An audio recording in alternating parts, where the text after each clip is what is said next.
All right, welcome to day 2 of Parametric Calculus. Today we're going to explore properties of parametric curves using calculus. And we got cute little Fox and Bunny to join us along on this adventure. Oh, look at them all cute and cuddled up in the nature. Fox and Bunny are friends. Okay, so before we get into talking about the calculus, let's see an application here. And what we got here is a discussion of what's called a predator-prey curve. Predator, not the alien variety, prey. And we can look at our population fluctuations of rabbit and fox over time. And the rabbit curve we see starting at time 0, the population drops down and then it starts to climb up to a maximum and then it drops back down. And this cycle probably repeats on an annual basis, going up and down, or maybe it's every 5 years.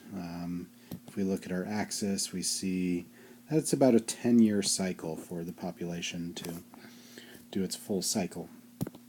In conjunction with that, we have the fox population, which is also doing the same thing. It's starting at a point, and then it's dropping down, and then it's raising up to a max and dropping back down. And this is largely due to the relationship between rabbits and foxes. As the rabbit population goes up, what we see is there's more food available for the fox population, so the fox population is also going to go up. But if the fox population gets too high, then they're putting a strain on the resources of rabbits, and so the rabbit population is going to start diminishing. And so we can sketch this relationship as a parametric curve, and what we get is this curve over here, where starting at time 0, our rabbit population is going to go down and then start going back up again, and then it's going to go back down. Whereas our fox population is going to start by going down, and then it's going to go up and then back down. And we can see there's some critical areas where maybe the population of rabbits is declining the fastest at this point, or I guess this would be the fox population is declining there, and then the rabbit population is starting to grow. Maybe that's the point where it's growing the fastest.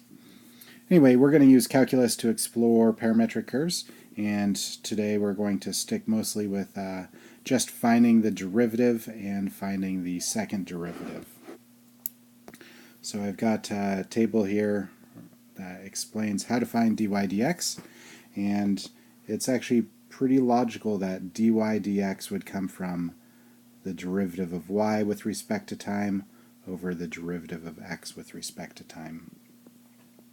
And what we get is those dt's cancel out, and that's why that works out. So let's go ahead and try to find dy dx in the example we're given. So first off, we're told that x is equal to 2 root t. And from that we can see that dx dt is equal to, doing the calculus, the derivative, we get 1 over root t. And then we can also take a look at y. Y is 3t squared minus 2t, and taking the derivative of that, we'll get dy dt is equal to 6t minus 2.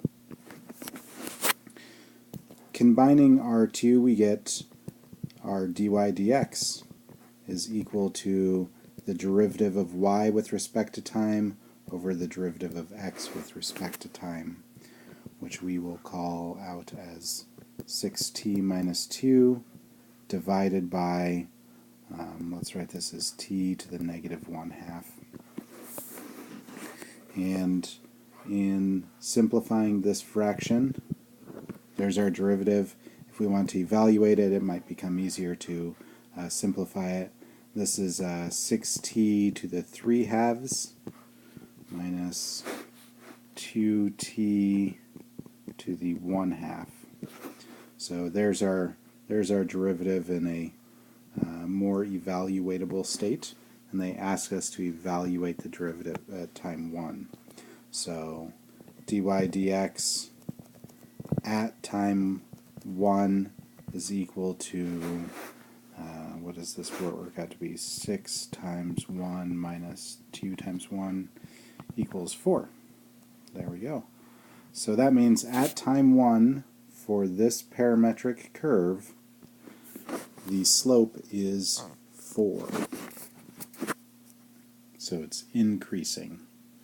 And if we sketched this curve and saw how it traces out, we might be able to see that from tracing it out. The next thing we might want to find is the second derivative. And the second derivative is a little bit different than the usual second derivatives that we're used to. We can take a look here. It says the second derivative is the derivative of dy dx with respect to x. And the way we can find that is we can take the derivative of dy dx with respect to t and divide that by dx dt. So the second derivative is going to be the derivative of dy dx with respect to t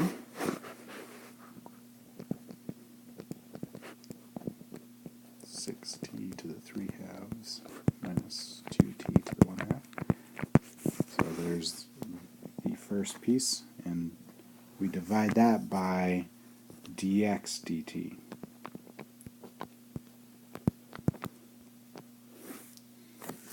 Alright, let's piece this together.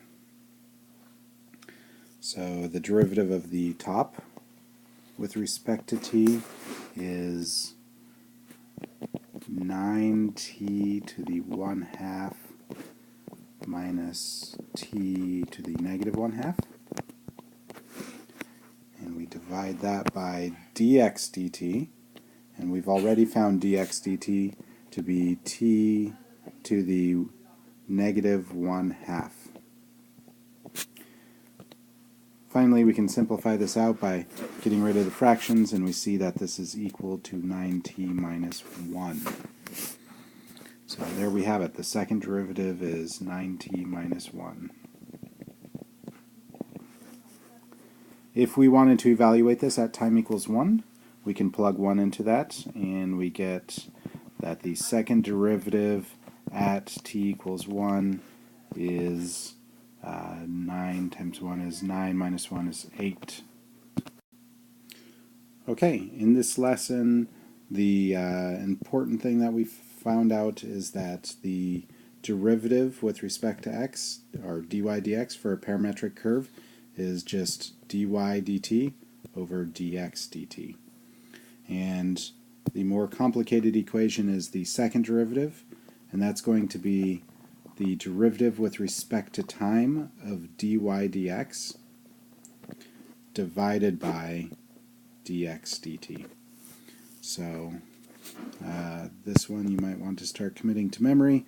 We will get an opportunity in class to practice this with our sample problem set. Alright, this concludes our video on Parametric Calculus Day 2. Looks like Fox is taking his friend Rabbit out for a vacation in the hills. Thanks for watching.